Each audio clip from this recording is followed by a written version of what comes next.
이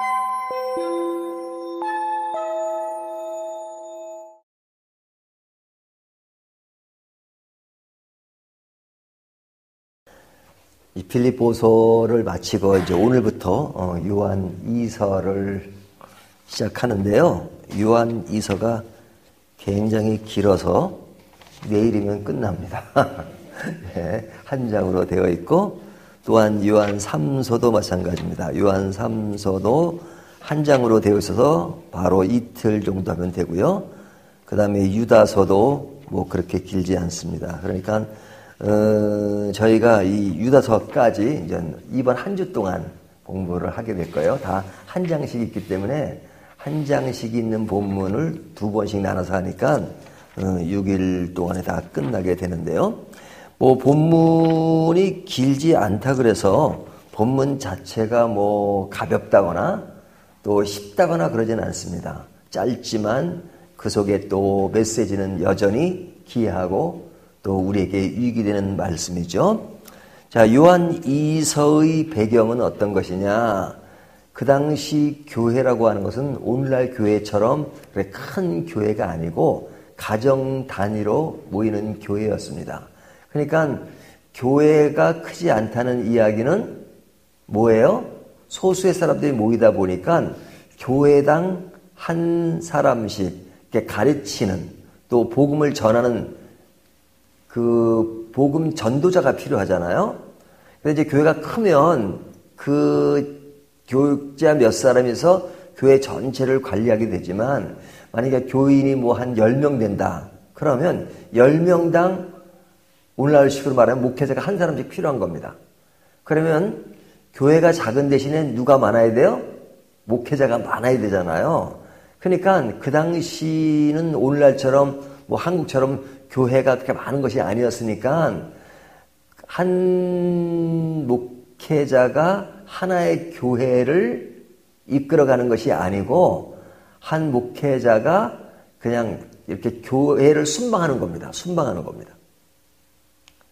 근데 순방할 때 교인의 입장에서 볼 때는 뭐 매주마다 다른 사람의 설교를 들을 수 있는 거죠. 자, 이렇게 많은 사람들이 이제 교회를 방문하는데 그 방문하는 사람을 여기는 이제 교사라 그래요. 이 교사들이 신실한 믿음에 근거한 교사도 있지만 그렇지 않은 거짓 교사도 있었다는 거예요. 거짓 교사도 있었다는 겁니다. 그런데 이제 이 거짓 교사를 받아들이는 사람이 분별하지 못하고 받아들이는 것은 왜 그랬느냐? 그들에게도 외형적으로 똑같이 진리를 전한다는 것이 전제되고요. 두 번째는 그들에게 사랑이 있었습니다. 누구에게 사랑이 있었다고요? 거짓 교사들에게도 사랑이 있었단 말이죠. 그러니까 방문해서 하나님을 사랑하는 것처럼 이야기하고 그리고 친절하게 하니까 그 사람을 받아들이는 쪽에서도 뭐 복음을 전한다고 하고 또 사랑이 있으니까 쉽게 받아들이는 거죠. 그래서 오늘 본문에 보면 1절 장로인 나는, 장로가 누구예요? 사도 요한이죠. 나는 택하심을 받은 부녀와 그녀의 그의 자녀들에게 편지하노니 그러죠. 여기 부녀와 그녀의 자녀에게 이것은 실제로 부녀가 될 수 있고 자녀가 될 수도 있고 또 다르게 해석하면 부녀는 교회고 자녀는 교회 성도다 이렇게 해석할 수도 있습니다. 하지만 뭐 어느 쪽 해석도 다 가능합니다. 그런데 우리가 액면 그대로 부녀와 그의 자녀, 예를 들면 그 교회가 작은 교회니까 가정교회 오늘날은 가정교회니까 그 안에 부녀와 또 자녀가 있는 것이고 또 그것이 교회면서 또 교회 성도라고 말할 수 있는 거죠.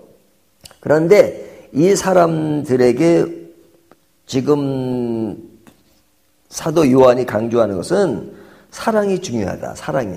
그러니까 사랑이 중요하니까 사도 요한도 관심을 가지고 지금 편지하는 거잖아요. 내가 참으로 사랑하는 자요. 나뿐 아니라 진리라는 모든 자도 그리하는 것은 지금 사도 요한이 편지를 보내는 것은 부녀에게 사랑 안에 있기 때문에 사랑 안에서 지금 관심을 보이면서 편지를 보내는 거죠. 근데 이 사랑은 어디에 근거해야 되느냐? 진리에 근거를 해야 된단 말이에요. 진리를 아는 모든 자도 그리하는 것은 진리에 근거한 사랑이어야 되는 것이죠. 그러니까 진리가 빠진 사랑은 뭐예요? 진정한 의미에서 복음에 근거한 것이라고 말할 수 없습니다. 그래서 사랑이 없는 진리를 율법주의라고 말할 수 있어요. 율법주의. 또 진리가 없는 사랑은 뭐예요? 자유주의예요. 자유주의는 사랑 많아요. 하지만 뭐가 없어요? 진리가 없어요. 진리가 약해요. 사랑이 없는 진리는 율법주의고 진리가 없는 사랑은 자유주의다. 이렇게 말할 수 있습니다. 자, 그러니까 사랑과 진리는 떨어질래야 떨어질 수가 없는데 오늘 본문에서 나타나는 이 거짓 교사의 특징은 뭐냐? 사랑은 있어 보여요. 하지만 사도 요한이 이 부녀에게 하는 말이 뭐예요? 진리에 근거하지 않는 사랑은 it's nothing. 아무것도 아니래요. 그러니까 그것이 진리인가 아닌가를 분명히 구별하는 것이 중요하죠. 자, 그렇다면 진리가 뭐냐 하는 것을 전 4절부터 6절까지 이야기하고 있는데요. 너희 자녀들 4절 우리가 아버지께 받은 계명대로 진리를 행하는 자를 내가 보니 그죠? 여기 진리를 행하는 자를 그죠? 자, 진리는 뭡니까? 행하는 겁니다. 진리는 하나의 이론으로만 알고 있는 것이 아니라 진리는 행하는 것입니다. 행할 때 그 진리에 가치가 있는 것이죠. 그래서 4절에 보면 그 진리가 행해지는 것을 보고 사도 요한은 굉장히 기뻐하잖아요. 그러니까 진리는 행하는 것인데 그 행하는 기준이 있단 말이죠. 막 아무렇게나 무조건 행동한다고 진리가 아니라 그 근거가 있단 말이죠. 그 근거가 뭐냐면 4절을 보면 너희 자녀들 중에 우리가 아버지께 받은 계명대로. 자, 이 계명대로가 중요합니다. 이 계명이라고 하는 것은 말씀을 얘기하는 거죠. 말씀대로 진리를 행하는 자. 그러니까 진리는 행하는 것인데 어디에 근거한 거예요? 말씀에 근거해서. 말씀에 근거해서 이루어지는 것. 이것이 진정한 진리입니다. 그래서 그것은 행해지는 겁니다. 자, 행해지는 내용이 뭐냐? 다시 돌아가면 뭐예요? 행해지는 내용이 뭐냐면 사랑이란 말이죠. 그러니까 이 사랑과 진리는 떨어질래야 떨어질 수가 없는 겁니다. 진리 안에 거하는 자는 그 외적 열매는 뭐가 있어야 돼요? 사랑이 있어야 돼요. 사랑이 있는 자는 그 사랑이 어디에 근거한 사랑이에요? 진리에 근거한 사랑이 된단 말이죠. 그냥 뭐 유행가에서 말하는 것처럼 뭐 사랑은 눈물의 씨앗. 그렇죠? 누구 노래인지 아세요? 나훈아 노래입니다. 자, 뭐 이거는 뭐 그냥 꼭 기억하지 않으셔도 돼요. 뭐 눈물의 씨앗은 누가 불렀는가 그건 기억하는데요.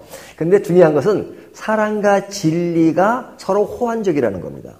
많은 신앙에 있어서 불균형을 이루는 것이 뭐냐면 이것에 균형을 찾지 못하기 때문에 그래요.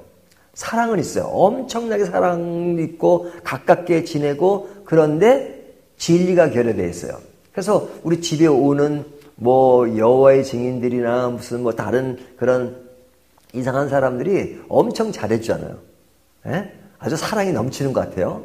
뭐 오늘날만 그런 게 아니라 이 집 당시 또 마찬가지예요. 지금 가정교회에 찾아오는 그 거짓 교사들이 엄청나게 사랑을 보여요. 그런데 사도 요한이 조심해라. 그래서 내일 본문에 보면 뭐라고 얘기하냐면 이렇게 말해. 여기 보면 10절에 누구든지 이 교훈을 가지지 않고 너희에게 나오거든 그를 집에 들이지도 말고 인사도 하지 말라 그러잖아요. 거짓 교사가 집에 찾아오면 집에 들이지도 말고 인사도 하지 말라. 그럼 사람이 뭐 아무리 믿지 않는 사람이라서 우리 인사 안 합니까? 인사해야 되잖아요. 왜 그래요? 우리가 누구에게든지 사랑에 근거해야 된단 말이죠. 근데 사도 요한이 이 사람에게 특별히 인사하지 말라, 집에 들이지도 말라는 얘기는 뭐예요? 이들이 거짓 교사이기 때문에. 진리에 근거한 사랑이 아니고 그 사랑은 가면을 쓴 가짜 사랑이기 때문에 그렇단 말이죠. 그러니까 그런 경우는 분명히 방어를 해라, 그것을 분별해라 하는 얘기죠. 근데 우리가 살아가면서 분별을 못할 때가 많아요. 이게 어떤 외적으로 보이는 사랑에 대해서 넘어간단 말이죠. 좀 우스갯소리지만 옛날 분들, 요즘 사도 마찬가지지만 바람들을 참 많이 피웠잖아요. 근데 자기 진짜 아내는 사랑이 없어 보여. 그냥 무뚝뚝하고 그냥 애교도 없고. 에? 그런데 옛날 사람들은 기생들을 얼마나 좋아했어요? 에? 그런 거기에 있는 그 다른 여자들이 얼마나 사랑스럽게 잘해줘요. 에? 그냥 애교를 떨고. 에? 마치 제가 경험해본 것처럼 얘기하는데 저는 전혀 경험해본 적은 없습니다. 그런데 그렇단 말이에요. 영화를 통해서 보면. 그래서 조심해야 된단 말이에요. 왜? 그거는 진짜 사랑이 아니기 때문에. 진짜 사랑은 뭐예요? 진리에 근거한 것이다. 그 진리는 어디에 있느냐? 하나님의 말씀이에요. 하나님. 그리고 하나님의 말씀은 늘 귀를 기울여야 되는 것은 뭐냐면 그런 진리에서 사랑도 분별해야 되고 순종도 분별해야 되고 우리가 살아가는 모든 삶의 모습들을 분별해야 합니다. 그래서 진리가 없는 어떤 것도 진실한 것이 아닙니다. 진리가 중요하다. 하지만 진리는 반드시 그 열매로서 사랑을 드러낸다. 그랬죠? 우리가 빌립보서 하면서 복음에 합당한 열매를 강조했잖아요. 복음의 열매로 드러내는 것이 뭐라 그랬어요? 기쁨. 근데 요한 2서에서 강조하는 것은 진리가 드러내는 것은 뭐라고요? 사랑이다. 그래서 요한 서신 1서, 2서, 3서는 핵심이 사랑이 많이 강조되어 있어요. 그래서 요한을 말할 때 사랑의 사도라고 말하잖아요. 사랑을 강조하니까.